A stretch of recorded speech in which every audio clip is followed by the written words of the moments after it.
Welcome back to the Enneagram Entrepreneur Interviews. I'm Whitney Ellison with Wellison Enterprises, and we are on week 21, episode 21 of the Enneagram Entrepreneur Interviews. And today, my guest is Rachel Murphy, and Rachel is the owner and founder of Mindsettings, and she leads with a type 2. Rachel, thank you for being here today. Thanks for having me. Yes. So I would love for you to share with the audience a little more about yourself. Sure. I'm Rachel Schwartzman Murphy, born and raised in Cincinnati. Actually live a little north of Cincinnati because I started at, my husband and I met at Camp Kern. I was an equestrian director right out of college for several years. Cool. We were in the camping world. But I am now was a camp director, then was a wedding planner for about 10 years, full service wedding planner, designer, and now I'm a life coach. So I primarily help busy powerhouse women, usually moms, to kind of take a breather, slow down, refocus, and manage their minds so that they can then in turn up-level their lives in all the different areas. So nice.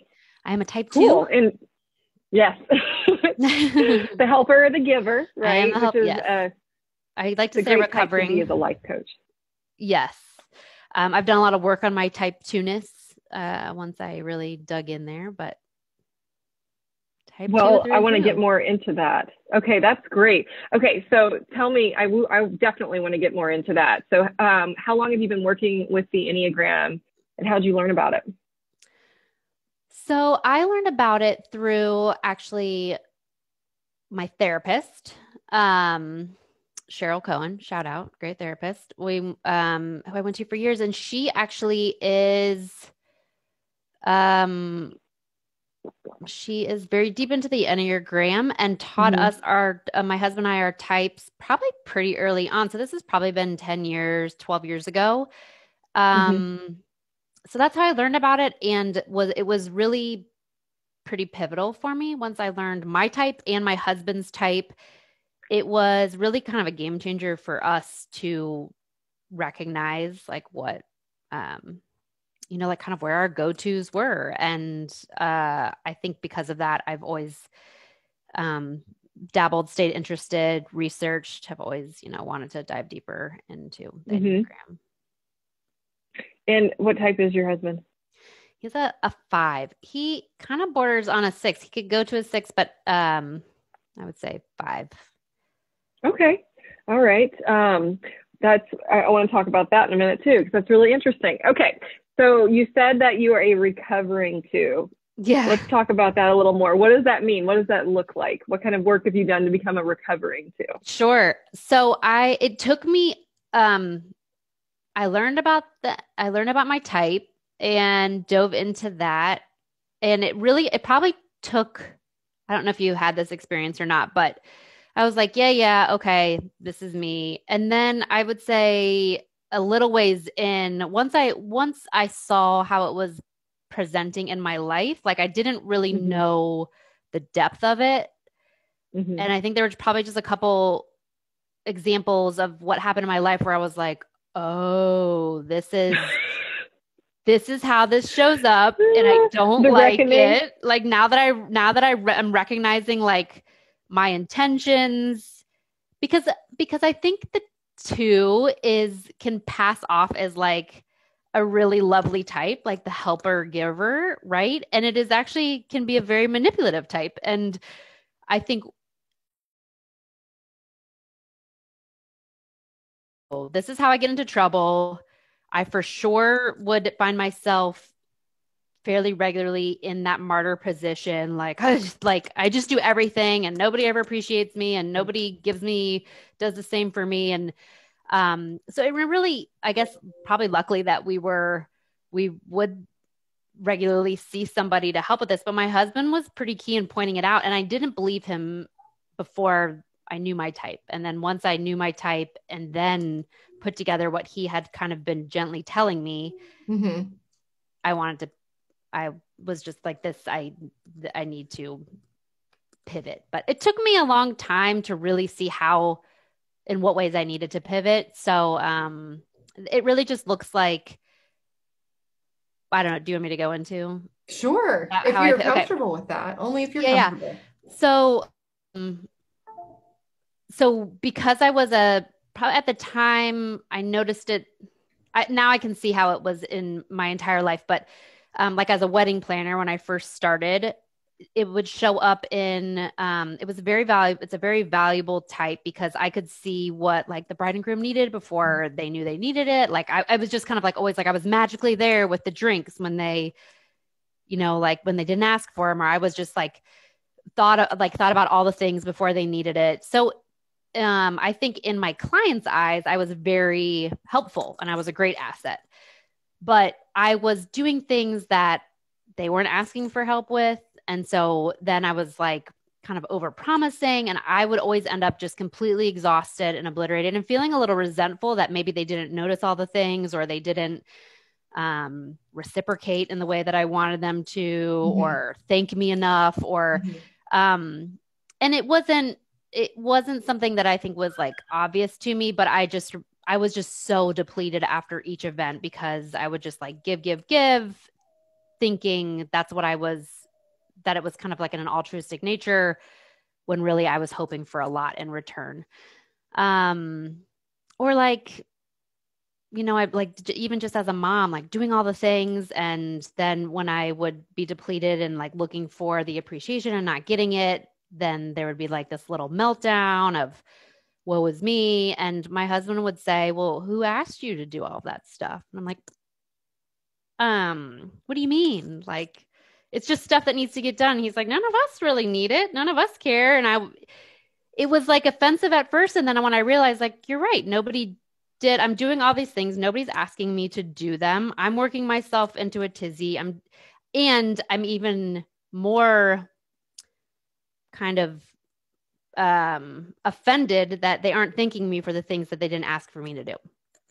So those are the examples where I could just see it popping up in different areas and realizing that I was 100% responsible for all of my suffering. And it wasn't how I wanted to present myself. So, and then once I started doing my certification to be a life coach, then I think it even got deeper. So that's why I say I'm a recovering one, because I can now, I definitely spot the ways. I don't offer help just willy-nilly anymore. Definitely like, do you want help with this? Or when I do offer help, I'm always checking in to make sure that it's coming from a place of like joy or like I would be delighted to help, versus I'm going to help so that they will be in my debt, basically. Right. Need to reciprocate at some point. Well, I think, first of all, I just want to offer some grace and compassion, because although our biggest strength can be our biggest barrier, and we are the cause of, of our challenges, ultimately, there's also just so much compassion for like just trying to human in this world, right? Like humaning can be hard. And so, we develop these motivations, we develop these defense mechanisms for a reason, because at some point in our life, they helped us survive and learn how the world worked, And totally. So when we think about freeing ourselves of the unconscious or subconscious reactivism that comes from the programming we created as children, to all of a sudden like mindfully seeing and understanding why we're doing it, it is a big reckoning. And I think, with the two being in the heart center of intelligence, that can also be tied to shame. And so, the two really, what it is not only do they have this innate ability to naturally help people and assess people's needs, but they also have a hard time allowing themselves to need things too, And so a lot of times, and I'm really, these are things, but I'm just explaining it to folks watching, like it's really about the two not being able to ask for what they need. And so giving as a way of hoping that people will figure out what they need. And then when it doesn't happen, that pain and resentment really hits hard. And it is, it's been phrased and articulated as manipulation. And yes, there is some of that, but it's not out of malice. It's out of like not knowing how to say, I need something, or not knowing how to exercise a boundary. And so. Yes. And I think too, for twos, I don't know I needed it until I don't get it. Like I was pretty, if you would ask me one day, I'd be like, no, I'm really good. I don't need anything. And then when I was really feeling it in my feels and would have like an outburst or like telling people why I was so upset, it was like almost like that's when I recognized like what I needed. So yeah, I think because twos can be very dismissive of their feelings and kind of like push through, like we have to do this, we have to help others, for, that you don't really, it was harder at one time. It was harder for me to decipher what I was feeling and what I needed. And then to ask for it was like, forget it. Too much. Well, I think, and that goes into the two's defense mechanism, which is repression. Mm-hmm. It's just like, I'm just going to shove it down and put a smile on my mom calls it the pat it down and smooth it over, like in the sand. We're just going to pat that down and smooth it over. So my husband jokes to me, like, we're just going to tuck that down deep. Yeah. Well, thank you for elaborating on that and sharing a little bit of that, because I think that's super helpful to understand like how we work with the Enneagram to really dig deep and dismantle what we've established that's no longer in service of the direction we want to go. So I would love for you to share your journey about becoming an entrepreneur. You've done some pretty cool things, and we don't have to start with your business now. I mean, let's start at the beginning. How did entrepreneurship unravel for you? Yeah. Okay. So my parents, started a business when I was a baby. So I grew up in the entrepreneurship realm. They owned a furniture design dealership, in Cincinnati. And so we were always like there, in their office building. They had a big warehouse. Like we were there on the weekends. And so I kind of always watched what it meant to own your own business. But when I was out of college, I was a camp counselor in college and just fell in love with horses and the whole camp life. And so did that. It was a very intense job. Loved it. I tend to throw myself into like whatever I'm doing at the time. So like at that time, it was like managing a barn of 70 horses, and we had year-round programming. So we had thousands of guests coming through, and I taught kids and adults about horses. That's really cool, by the way. It was an amazing really job. Cool. It was really cool. And honestly, the time with the horses was really amazing. Definitely cherish that. But it was also a very all-in job. And it's where I met my husband. So that, it was definitely like summer love. But we lived on site. We it was an eat, breathe, live situation, work situation. So when I left that and I had my first baby fairly soon after I left that job, it kind of just like opened up everything. It was like right in the recession. It was 2009. Everything was going downhill. My husband's like, this is the perfect time for me to quit my job and start my own business. So he started first. It was not a good time, but he started first because we just had a baby.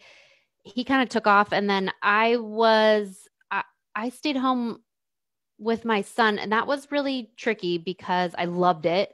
I didn't want to do anything else. We couldn't afford daycare. So then like on the side, when I was pregnant, I worked for a florist just for fun. I was like, didn't really want to get into a new career yet. So did floral design, and friends started hearing. So I would help friends with flowers for their wedding. And I could only do it though when I could find childcare, or like my husband, like we had to like swap there. I mean, I have tons of stories of just like meeting in parking lots. Like he would come from one meeting, I would come from another, like we would meet at a gas station, like swap the kid. I could go on. There was just a lot of that and a lot of evenings for me to work. So it kind of naturally evolved into doing event design and weddings, and floral work, because I could do it on the weekends and I could do it in the evenings. That's when most of the events were, which was, it was hard to balance all of that. But also because I watched my parents kind of balance the whole time, it felt like this is what you do as an entrepreneur. So I did that for, increasingly went more full time. I had my daughter, 3 years later. My kids are 3 years apart. And so then was kind of full time, full service wedding planner, up until 2019.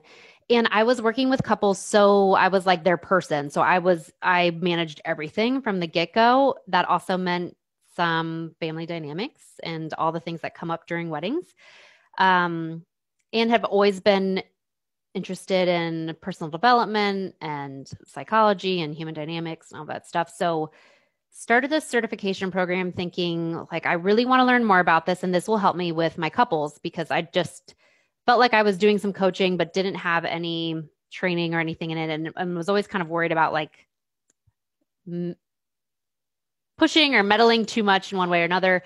So got certified thinking it would be a benefit. But in that process, decided I really loved the coaching, and it was getting, I loved wedding planning. I really loved everything about it, but there's a side of that planning where there's like a lot of schlepping, a lot of labor, a lot of, all the setup, all the cleanup, everything in between. And I was spending a lot of time away from my family, especially doing when I worked corporate, doing weeknight events and weekend events, and it was just less joyful for me. So one just kind of took over for the other, and that's how I became a life coach. So I've been now full-time life coach for about a year and a half, I would say. Like stopped weddings the end of 2019 and started down this path of life coaching, and I love it. So you started on life coaching at the timing's it's pretty great in terms of like moving into 2020. Mm-hmm. You could argue that it's not because of the pandemic, but I think there's never been a time where people have needed each other more, right? Yes, I agree. So I wonder if you could talk just a little bit, and we're veering off topic, but I want to address this. And I'm sorry if you hear the baby screaming in the background. She's fighting a nap. This is the juggle, right? This is the juggle. Yes. But I wonder if you could talk a little bit about launching a business in 2019 and then moving into 2020 and what that looked like. Yeah. So it was interesting. I also owned a space with Claire Christensen. We had this office space that we were renting out to businesses. So it was tricky. I think the beginning of 2020, we didn't really know what was hitting us. And then obviously once we had to close down, that rental income was obviously, we were paying for the rent, but there was nothing, we couldn't have groups in, so we couldn't make money. And I was launching this new business. I mean, luckily I have a supportive husband. He was supporting us financially. And I had a good year end of 2019. I think a lot of things came to a conclusion in 2019. So I had a good year end. So I started off really well. And then it felt very, like divine intervention, like just like serendipitous that I was like fully stepping into being a life coach. The pandemic hit. I needed my own self-coaching. I needed the other coaches and was able to provide that for other people. It felt right. Like it felt like this is where I'm supposed to be. Wouldn't ever say that like I wanted that to happen or the pandemic to happen, the sign, whatever, but it felt very like this feels too serendipitous. I guess serendipitous is like the only like reaction I have. So, and felt like everybody needs mental health, and mental health I think is used as such like a broad term. Mm-hmm. But everybody needs somebody to go to that can give them some neutral feedback, but also can give them some like ways to change their outlook or change their perspective. And even just for a couple minutes, I think it makes a huge difference, even for if you can hold on to that for an hour, if you can have a perspective shift, even for an hour, or feel an energy shift just for an hour a day, it can make such a big difference in people's lives. And so that's what I found that I was providing. And also seeing that I was providing shifts in like bigger, I wasn't providing the shifts. I was like providing the nudge for other people to make the shifts. And so it felt good. It felt right. I feel like I actually, for the first time, feel like I'm exactly where I'm supposed to be. Even though I enjoyed all the other jobs, I'm like, this is, I'm here at the right time. That's right awesome. Place, right age, right everything.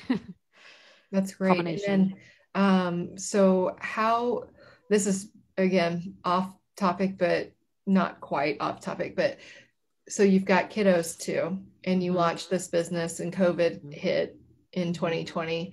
And so what did your day-to-day look like as an entrepreneur with that juggle? Also, if you need to grab your baby, totally fine. Okay. Okay. She's fine. Okay.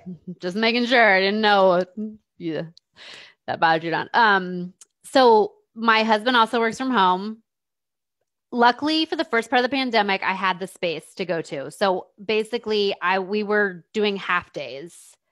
My husband I would cover till like noon or 1. He would take on, and I would go to the space just to get out of the house and focus for a little while. We switched on and off. Luckily, I guess because we didn't have to go anywhere, it worked for them. That worked, and I felt really grateful that we were both, we had the ability to work from home. And our kids were old enough. My daughter was just finishing kindergarten and Kai was finishing 3rd grade. They were old enough that they're not like going to get into the knives or like the matches or, like whatever we think they could self entertain. So obviously though, and I think really my favorite story is I was on this coaching call, I was getting coached and, there's probably a couple hundred people on the call. And I've I gave my kids the warning, okay, for an hour, I need you guys not in this room. Don't come in. Don't talk to me. I'm getting coached. And suddenly probably halfway through, there's stuffed animals flying behind me and hitting me in the head. And my kids are on the staircase and they're launching stuffed animals at my head during the, as I'm trying to be with this coach, talk. And I was so mad for 5 minutes. And I was like, you know what? This is it. And we're going to see this. We're going to see this. And it gave me permission to just be go, you got a baby, go get your, whatever, if you want, or I totally get it if you don't want to go to get your baby, or it just allowed for the humanness and the momness and the parenthood to come out. And I think it's great. I just think there's no going back now. I love that. This story. Is just, not that I'm if my kids walk in, I'm hi, okay, cool. I'm on a call, but I'm not freaking out. I'm not given the death glare. If you're going to work with me, you got to know I'm a mom. This is my life. And it is what it is. Right. Yeah. That makes me laugh. That reminds me, I had the most gracious client, and I was walking her through a very short 1-minute relaxation meditation. I already feel where this is going. So bad. My husband is right outside the door with the screaming baby. And I'm not talking just, chirping. I'm talking raging, unstoppably, violently screaming just right there. And I was in the middle of talking through meditation, and I wanted to get up and open the door and be please go away. Right. And you can't even give the death glare, and you can't nothing. Yes. I've been known to launch things at the door. Yes. And I was just mortified. To your point, and thankfully this person, such a great person, was like, it's okay. And I'm like, but is it really okay? Like, I'm not feeling okay right now.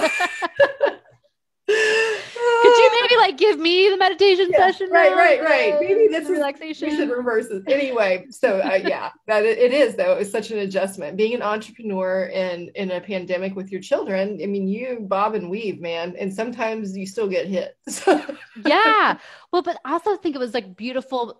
So Claire and I run this moms group for entrepreneurs who are moms, and one of our calls, we had 3 moms who were nursing on the call, and just like straight up powerhouse business. They're just like, they have a baby on their boob and they're talking to me about marketing. And I was like, this is the most amazing thing.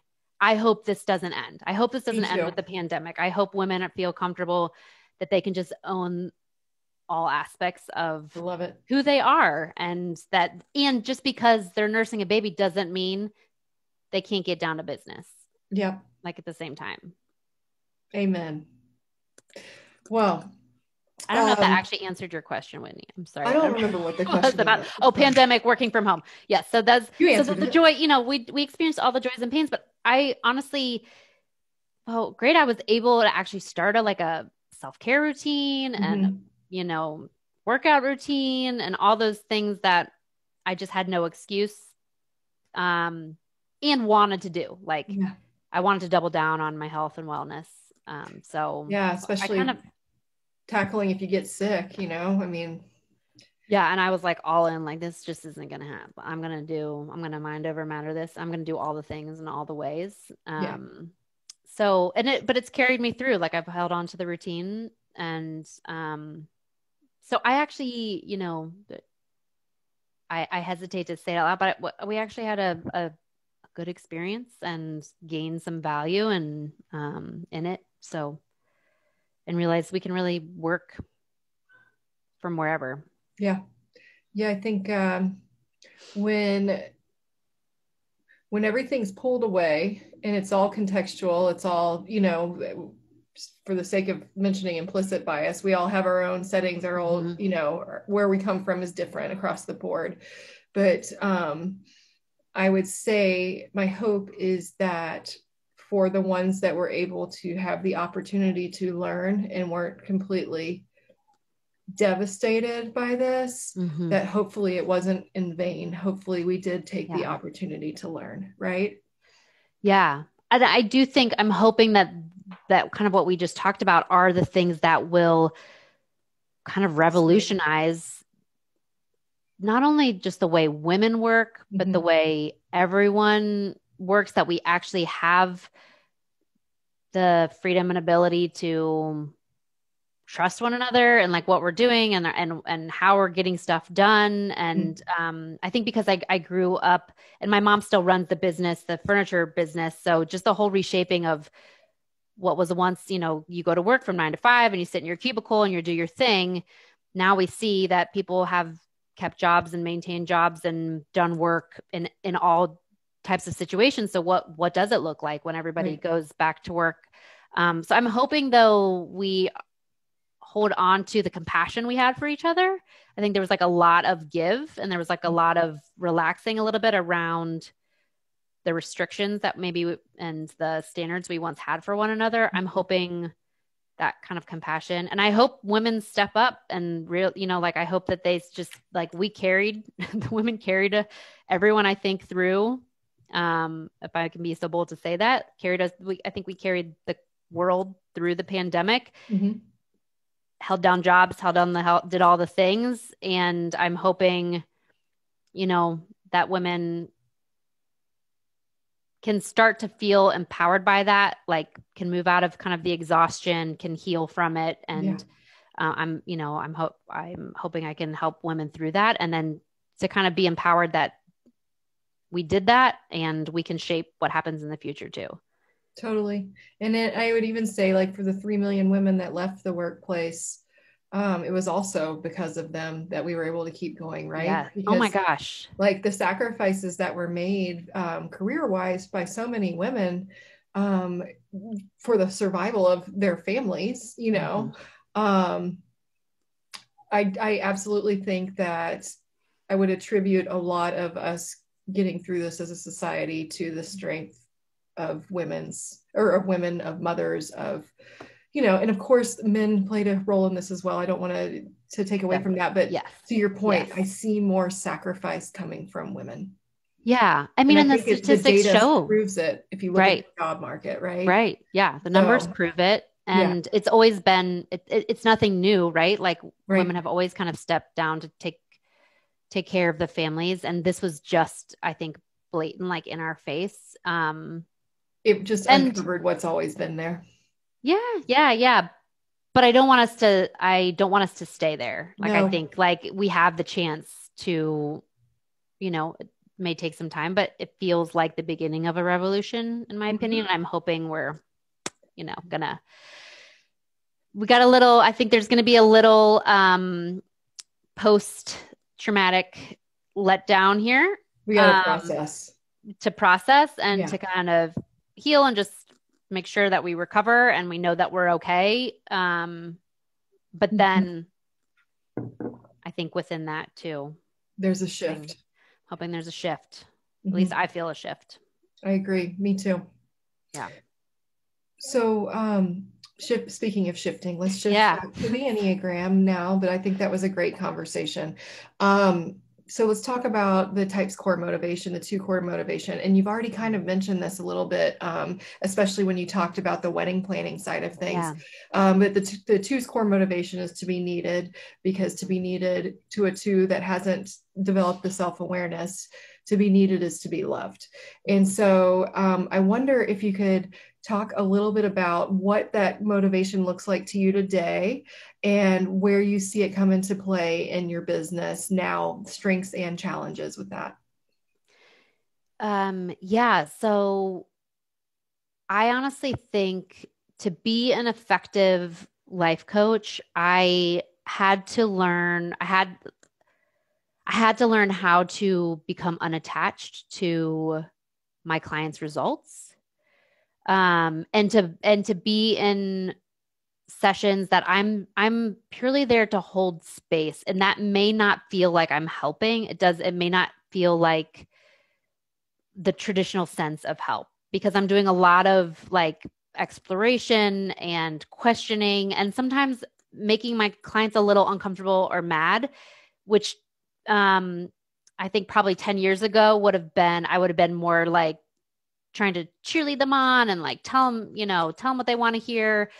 But I know that at my most effective, I have to kind of unattach. And I carry that with me in other areas of my life, that I have to unattach my motivations from the results, if that makes sense. Like I can't, if I find myself saying in my mind, I'm going to do this so that this person appreciates me or loves me or thinks highly of me, I know I'm doing it not from the best place. And it can be really hard because it's a lot of societal norms that I'm like fighting against, of like, okay, well, I don't feel like I need to do this, but I know the person I would be doing it for is probably thinking that this is something that you do. And so it's being okay with disappointing somebody in light of me doing what feels right to me, or like what feels most in alignment with me.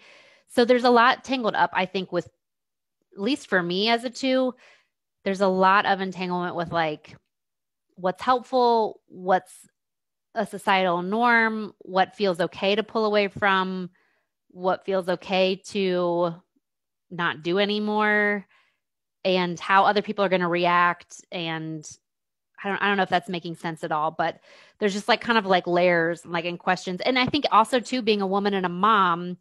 So like with my kids, all this, like where I would just do all the things for them, but now like seeing like, I want to empower them that they need to be doing stuff for their own. Am I doing it because I want them to think that that's the way, like, is that the way that I want to show love to my kids? and to kind of go at a higher level. I feel like I'm talking in circles here, but so now I'm like, go at a higher level of like, okay, what's the most important thing I can do for my kids as a mom, which is to love them unconditionally, to know that they can come to me with all the problems. Doesn't mean that I don't have to like put out their shoes and make their lunches and do all the things anymore. Unless I really want to, unless I'm like helping out and it's coming from a good place, but like not because I think that's what a good mom does and that's what a loving mom does and that they're going to appreciate it. And same for my clients, to do things that feel like in alignment with where we're headed and not because I think it's going to make them feel good or they're going to like me or any of that. So again, this must be like the 1 o'clock hour where I talk in circles, but that's kind of I guess what I work with a lot with myself when I'm coaching, and then also my personal life, is just making sure that I'm checking in with myself and that what I'm doing is unattached from what I think the results should be. Yeah. Yeah, I think that's a great way to put it. And what I know about twos is relationships are deeply important.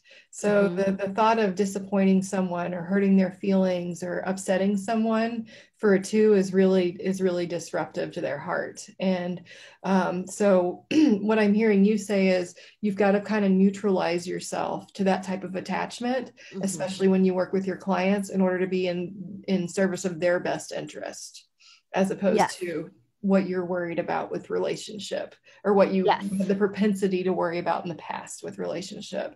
Yes.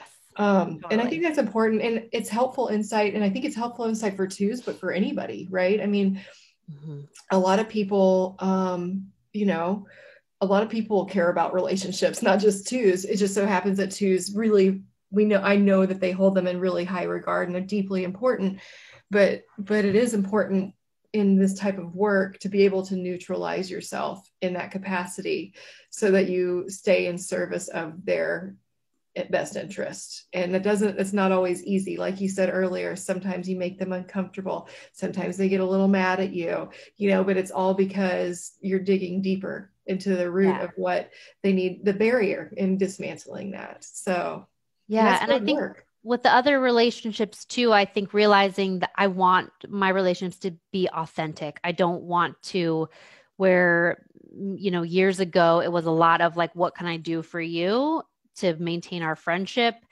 Now I want my friendships to be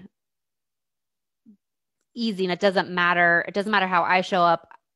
I want it to be easy for the other person in the relationship to show up however they, authentically them, and to build our relationship that way, versus it was just, I think at one time it was just exhausting, feeling like, have we been keeping score? Have I been doing enough to maintain it? Have I been showing up in the right ways? Have I given enough? Have I helped enough? And sometimes that would lead into like over helping too, like thinking I knew that somebody needed help before they needed the help, which they didn't always need the help. But I just thought, like, if I can just get in there at a vulnerable time and like help them out, then I got them, right? Like, then like, this is like somewhat subconscious thinking, but now that I can look back. So really it's all about just trying to be as authentic as possible and knowing my reasons. And coaching has really helped. The coaching helps me too, just to recognize that it doesn't matter what I do in relationships. I can't control how the other person actually thinks or feels about me. And so knowing that I could do all the right things and they still might, quote unquote, right things, and they still might not like me. And so if that's the case, might as well just be myself. Right. That I feel the best at, and hope for the best. Yeah. And be able to say, maybe I don't like them. I don't know. Like, that's never been a consideration before, but maybe I just don't want to be your friend. That's right. And you're allowed to do that. And sometimes don't always know that they're allowed to do that, right? Exactly. Yeah. So that's great. Okay. I think, well, just to clearly articulate an answer to this question, we've covered it quite a bit, but I'll try the to be super understanding of the concise. Enneagram as a whole, specifically to your business, how has it helped you? Yeah. Okay. So, I'm trying to be like, concise with this because there's a couple of different levels. So it definitely helped me get to where I am today. I think my initial wanting to help, my ability to, I kind of have like a diplomatic personality, so I can tell people what they need to hear in a way that they want to hear it. And maybe not need to hear in the way they want to hear it, but like, so like when I was doing weddings, I was able to guide couples and families through some tense situations, successfully, I feel like, and negotiate stuff throughout like the planning process. And even when I had like a team, what'd you say? Oh, I'm sorry. Quick question. Yeah. Did you ever feel like, even if you didn't know their Enneagram types, knowing the other Enneagram type personality types generally might have like informed you on how to communicate with them? Did you ever feel that ever happened to you in working with your clients? Yeah, so I would say that it is like I think it's a two thing, but I would try to pinpoint motivations Mm-hmm. for my clients pretty early on Mm-hmm. and in a discreet way to Mm-hmm. pick up like what motivates them, what they're afraid of, that kind of Mm-hmm. stuff. And so that was helpful. So I don't know if I didn't ever type anybody in my No. mind, but the basics of it, like I knew what Right. their motivations Right. were, and what they would shy away from. And that was always a huge factor for how I moved through the planning process because Yeah, and usually the bride and grooms were much different, the motivations. oh. And so how to tap into that. And the mothers were Mm-hmm. different, the families were all different too. So there was a lot of diplomacy happening there. Yeah, no, I find, and I say this on almost every episode, but like the most powerful thing to pick up from the Enneagram is the very basic notion that not everybody thinks the way that we do, Yeah. or that I do, right? And we so often get caught up, like we ask that question, well, why would they do that? They would do it because they don't think like you, Whitney. You know what I mean? And so, Right. like when you're working with people, when you're working with clients, and when you are trying to figure out, like in wedding planning specifically, the needs and so forth, how to communicate that, it's so important, to your point, to be able to assess the best way to talk to them that Yeah. will be effective and productive. Yeah. Yeah. So that's why like I would bring them, like we would have private meetings, but I'd bring them to my space, like feed Mhm. them, make sure, because there was just there's always so many dynamics at play. Yeah. So to know too, also just like what drove them and Mhm. what they wanted, and to really know, like, to, even if I was like, I don't think that's a good idea, that I could at least know why they wanted it, what their thinking was behind it, the Right. driving. I think it's huge. I think it's the best part of learning about the Mhm. Enneagram is just knowing that everybody has different driving factors and different thought processes, and it means nothing about them. Right. That's what I was gonna mention at the very beginning, is like I can be vulnerable about being a two and like the pitfalls of it, and the benefits of it, because I don't feel like it means anything about me, Right. which is probably from like, and I think doing mindset work, Mhm. and thought work has really helped me in that way of like, I just don't, it is what it is. Like, Yeah. it's just like what I learned. It's how I grew up. It's whatever I picked It's up. your It's just like, it is. conditioning. I don't, It's but it not your doesn't, light. yeah, it's not like I chose it, and not Right. like, it's just, Right. it is who I am. So I have no reservations about being like, yeah, I'm like not fun to be around when, you know, if I start going on into this, like I could go down into this place. I work hard not to, but everybody We has all their do. shit everybody's got their downfall. Everybody's got their stuff, that nobody's perfect. Um, Well, let me nobody, ask I mean, you should this be before because we're getting to the point where we're on the last couple of pushing. questions, Okay. but I wanted to touch base on one other thing you said that I think would be interesting insight for those watching. You're married to a 5. The 5 is the investigator, the observer. They're stereotypically the most introverted type on the Enneagram, and they have a reserve of energy. And once that energy is done, the day is over, and they need to be left alone to recharge. Their motivation, of course, is to have knowledge, to be knowledgeable, and they're very astute observers. And so I wonder, as a 2 who's very relationship oriented, not always extroverted, but tends to be more comfortable in a group than a 5. What's that dynamic look like between a 2 and a 5? It started, so I think for me, his introvertedness, his quietness was like mysterious to me. And so then when he would come forth with something, it was always just like, where did that come from? And like, I was just like wanted more of it. He was always very grounded. And I always felt like, if I were the person that says too much, he leaves he leaves you wanting a little bit more. It just felt like I don't know, that it just was like very intriguing, but also when I wanted to talk, I wanted to talk. Like we need to talk about this and we need to talk about it right now. And he was just like, I'm not ready to talk about this right now. Like he needs more time to process and think things through.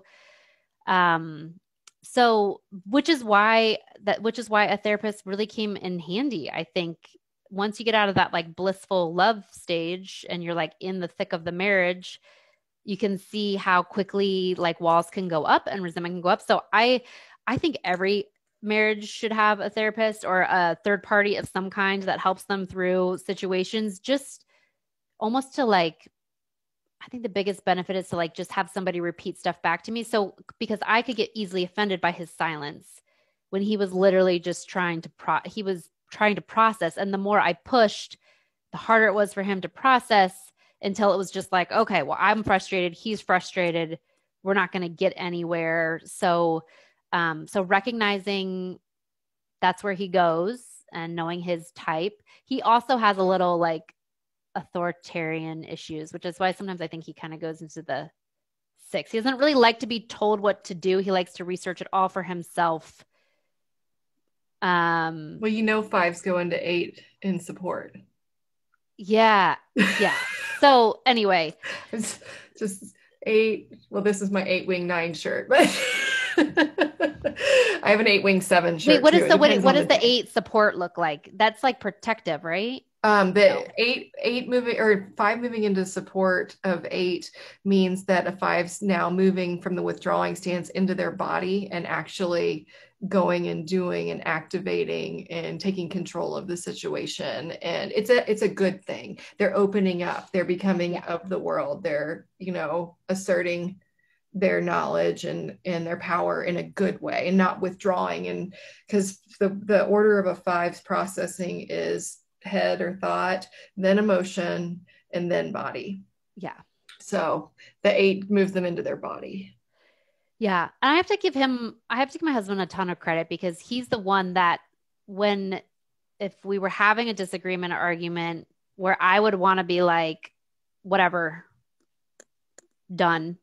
He'd be like, no, we got to stay with this. Like we need to get to the end of this because it's always better, which I knew pushed him out of his comfort zone and for sure pushed me because I want to just like regress in my feelings and just sit like whatever, fume. Death glare, whatever, it's fine. And then slam some stuff and deep sigh.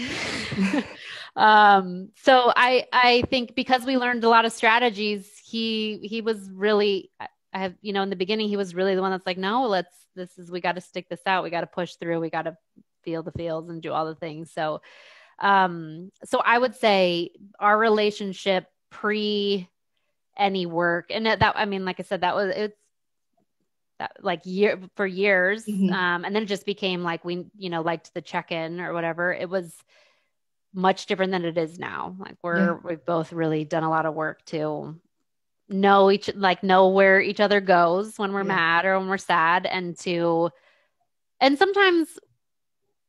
it means saying like, let me know when you're ready to talk about this for both of us. Like, doesn't mean that we're always pushing, but I think now we can allow that because we just know it doesn't have anything to do with me. He's not like closing up because of me. I don't have to be offended by it. I don't have to, my feelings hurt. He just needs to process and he'll come back, or I just need to process and we'll come back. So that's why I'd say I think it was hugely beneficial for our relationship to learn about each other and our types and where we go to, and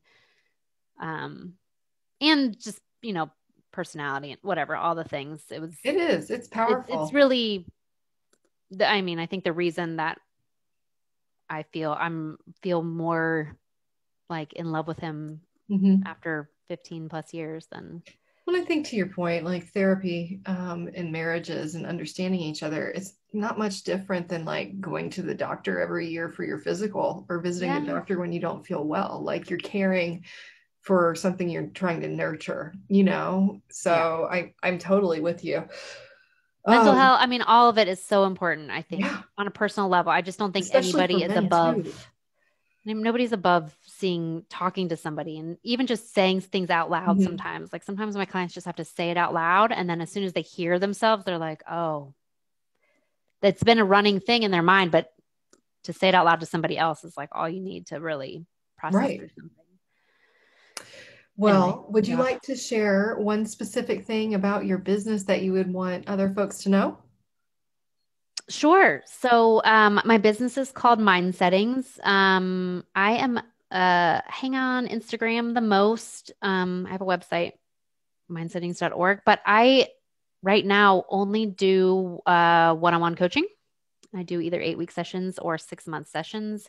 Nice. And I coach an hour a week, meet with them, and we cover the gamut. So especially with, I primarily do the 6-month sessions, and we have some general topics that I like to get people thinking about and diving into, even if it's not what they come to me for.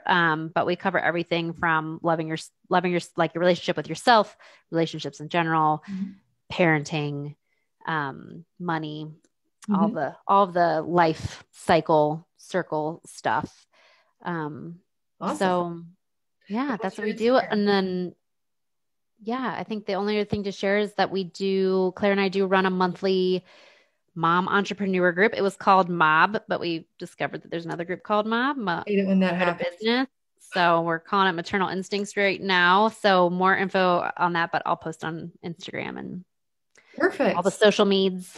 It is in your Instagram handle. Is it Mindsettings? It's actually Rachel S. Murphy. Rachel S. Murphy. Okay. And I will make sure that you're tagged on this when I post it as well. Like Rachel_S_Murphy. Perfect. Confusing, but yeah. Well, thank you, Rachel. It's been a great conversation. I really appreciate you taking the time to meet with me and talk about this. Yeah, thanks. It's been fun. Awesome.